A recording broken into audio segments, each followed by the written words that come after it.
இன்றைய இறைவார்த்தை. இன்றைய தினத்துக்கு உரிய முதலாம் வாசகம் இறைவாக்கினர் யோவேல் நூலில் இருந்து. ஆண்டவர் கூறுகிறார், இப்பொழுதாவது உண்ணா நோன்பிருந்து அழுது புலம்பிக் கொண்டு உங்கள் முழு இதயத்தோடு என்னிடம் திரும்பி வாருங்கள். நீங்கள் உங்கள் உடைகளை கிழித்து கொள்ள வேண்டாம். இதயத்தை கிழித்து கொண்டு உங்கள் கடவுளாகிய ஆண்டவரிடம் திரும்பி வாருங்கள். அவர் அருள் நிறைந்தவர், இரக்கம் மிக்கவர், நீடிய பொறுமையுள்ளவர், பேரன்பு மிக்கவர், செய்ய கருதிய தீங்கை குறித்து மனம் மாறுகின்றவர். ஒருவேளை அவர் தம் மனதை மாற்றிக்கொண்டு உங்கள் கடவுளாகிய ஆண்டவருக்கு தானிய படையலையும் நீர்ம படையலையும் நீங்கள் அளிக்குமாறு உங்களுக்கு ஆசி வழங்குவார். இதை யார் அறிவார்? சீயோனில் எக்காலம் ஊதி எச்சரியுங்கள். புனிதமான உண்ணா நோன்புக்கென நாள் குறியுங்கள். வழிபாட்டு பேரணியை திரட்டுங்கள். மக்களை திரண்டு வர செய்யுங்கள். புனித கூட்டத்திற்கு ஏற்பாடு செய்யுங்கள். முதியோரை கூடி வர செய்யுங்கள். பிள்ளைகளையும் பால் குடிக்கும் குழந்தைகளையும் ஒரு சேர கூட்டுங்கள். மணமகன் தன் அறையை விட்டு வெளியேறட்டும். மணமகள் தன் மஞ்சத்தை விட்டு புறப்படட்டும். ஆண்டவரின் ஊழியர்களாகிய குருக்கள் கோவில் மண்டபத்திற்கும் பலிப்பீடத்திற்கும் இடையே நின்று அழுத வண்ணம், ஆண்டவரே, உம் மக்கள் மீது இரக்கம் கொள்ளும். உமது உரிமை சொத்தை வேற்றினத்தார் நடுவில் நிந்தைக்கும் பழி சொல்லுக்கும் ஆளாக்காதீர் என சொல்வார்களாக. அவர்களுடைய கடவுள் எங்கே என வேற்றினத்தார் கூறவும் வேண்டுமோ? அப்பொழுது ஆண்டவர் தம் நாட்டின் மேல் பேரார்வம் கொண்டு தம் மக்கள் மீது கருணை காட்டினார். இது ஆண்டவர் வழங்கும் அருள்வாக்கு. இறைவா, உமக்கு நன்றி. இன்றைய தினத்துக்கு உரிய இரண்டாம் வாசகம் திருத்தூதர் பவுல் கொரிந்தியருக்கு எழுதிய 2ஆம் திருமுகத்தில் இருந்து. சகோதரர் சகோதரிகளே, நாங்கள் கிறிஸ்துவின் தூதுவர்களாய் இருக்கிறோம். கடவுளே எங்கள் வாயிலாக வேண்டுகோள் விடுக்கிறார். ஆகவே கடவுளோடு ஒப்புரவாகுங்கள் என்று கிறிஸ்துவின் சார்பில் நாங்கள் மன்றாடுகிறோம். நாம் கிறிஸ்து வழியாக தமக்கு ஏற்புடையவராகுமாறு கடவுள் பாவம் அறியாத அவரை பாவநிலை ஏற்க செய்தார். நீங்கள் கடவுளிடமிருந்து பெற்றுக்கொண்ட அருளை வீணாக்க வேண்டாம் என அவரோடு இணைந்து உழைக்கும் நாங்கள் கேட்டுக்கொள்கிறோம். தகுந்த வேளையில் நான் உமக்கு பதிலளித்தேன். விடுதலை நாளில் உமக்கு துணையாய் இருந்தேன் என கடவுள் கூறுகிறார். இதுவே தகுந்த காலம்.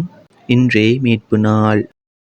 இது ஆண்டவர் வழங்கும் அருள்வாக்கு. இறைவா, உமக்கு நன்றி. இன்றைய தினத்துக்கு உரிய நற்செய்தி வாசகம் மத்தேயு எழுதிய தூய நற்செய்தியிலிருந்து. அக்காலத்தில் இயேசு தம் சீடரை நோக்கி கூறியது, மக்கள் பார்க்க வேண்டுமென்று அவர்கள் முன் உங்கள் அறச்செயல்களை செய்யாதீர்கள். இதை குறித்து நீங்கள் எச்சரிக்கையாய் இருங்கள். இல்லையென்றால் உங்கள் விண்ணக தந்தையிடமிருந்து உங்களுக்கு கைமாறு கிடைக்காது. நீங்கள் தர்மம் செய்யும் போது உங்களை பற்றி தம்பட்டம் அடிக்காதீர்கள். வெளிவேடக்காரர் மக்கள் புகழ வேண்டுமென்று தொழுகை கூடங்களிலும் சந்துகளிலும் நின்று அவ்வாறு செய்வர். அவர்கள் தங்களுக்குரிய கைமாறு பெற்றுவிட்டார்கள் என உறுதியாக உங்களுக்கு சொல்கிறேன். நீங்கள் தர்மம் செய்யும் போது உங்கள் வலக்கை செய்வது இடக்கைக்கு தெரியாதிருக்கட்டும். அப்பொழுது நீங்கள் செய்யும் தர்மம் மறைவாயிருக்கும். மறைவாய் உள்ளதை காணும் உங்கள் தந்தையும் உங்களுக்கு கைமாறு அளிப்பார். நீங்கள் இறைவனிடம் வேண்டும் பொழுது வெளிவேடக்காரரை போல் இருக்க வேண்டாம். அவர்கள் தொழுகை கூடங்களிலும் வீதியோரங்களிலும் நின்று கொண்டு மக்கள் பார்க்க வேண்டும் என இறைவேண்டல் செய்ய விரும்புகிறார்கள். அவர்கள் தங்களுக்குரிய கைமாறு பெற்று விட்டார்கள் என உறுதியாக உங்களுக்கு சொல்கிறேன்.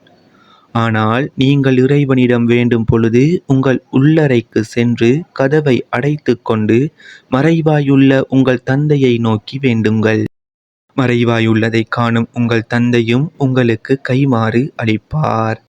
மேலும் நீங்கள் நோன்பு இருக்கும் போது வெளிவேடக்காரரை போல முகவாட்டமாய் இருக்க வேண்டாம்.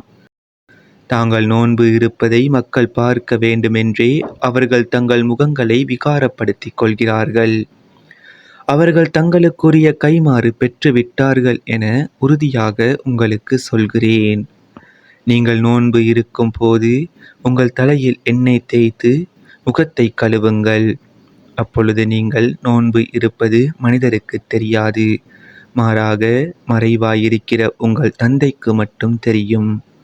மறைவாய் உள்ளதை காணும் உங்கள் தந்தையும் உங்களுக்கு ஏற்ற கைமாறு அளிப்பார். இது நம் கிறிஸ்து இயேசு வழங்கும் வாழ்வு தரும் நற்செய்தி. கிறிஸ்துவே உமக்கு புகழ். இன்றைய தினத்துக்கு உரிய சிந்தனை துளிகள். தவக்காலம் அருளின் காலம், மனமாற்றத்தின் காலம். இறைவன் நம்மேல் விரும்பும் மனமாற்றங்களை ஏற்படுத்தி அவரின் அருள் ஆசீரை நிறைவாக பெற்றுக்கொள்ளும் அருமையான காலம் இது. ஆனால் உண்மையாகவே மனம் மாறுகின்றோமா? இறை ஆசீரை பெறுகிறோமா?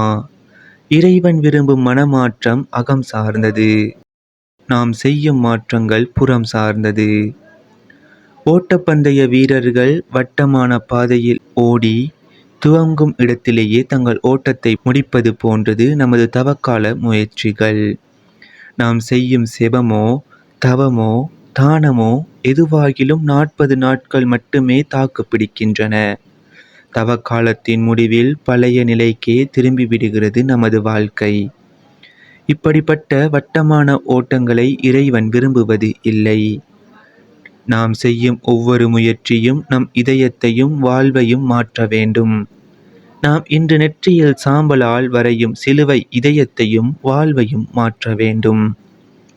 நாம் இன்று நெற்றியில் சாம்பலால் வரையும் சிலுவை அடையாளம் அழிந்தாலும் நம் இதயத்தில் நாம் ஏற்கும் உறுதிப்பாடு அழியாமல் நம் வாழ்க்கையை இறைவனுக்கு உரியதாக மாற்றும் போதுதான் இந்த தவக்காலம் உண்மையாகவே அருளின் காலமாக மாறும். இறை அருள் நிறைவாய் பெற நான் என்னில் செய்ய வேண்டிய மாற்றங்கள் என்ன?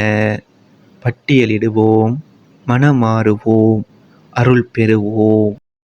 அன்றன்றைக்கான இறை வார்த்தைகளையும் நற்செய்தி வாசகங்களையும் சிந்தனை துளிகளையும் பெற்றுக்கொள்ள நம் சேனலை சப்ஸ்கிரைப் செய்து கொள்ளுங்கள்.